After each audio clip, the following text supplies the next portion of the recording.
जी अस्सलाम वालेकुम दोस्तों।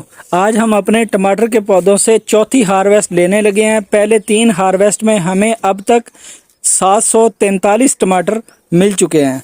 हमारी कोशिश है कि 1000 टमाटर हमें अपनी छत से मिल जाएं। ये कुछ काले टमाटर और चेरी टमाटर लगे हुए हैं। ये कुछ चेरी टमाटर पीले रंग के नाशपाती की किस्म के लगे हुए हैं। ये आम खाने वाले टमाटर हैं जो हम घर में इस्तेमाल करते हैं। बेल वाले टमाटर की ये किस्म है। इसके अलावा इस तरफ भी टमाटर हैं, ये देखें, और ये चेरी टमाटर हैं। ये फिर काले टमाटर हैं। ये देखें जी, ये हमारी आज की हार्वेस्ट है। इसे हम अब गिन लेते हैं।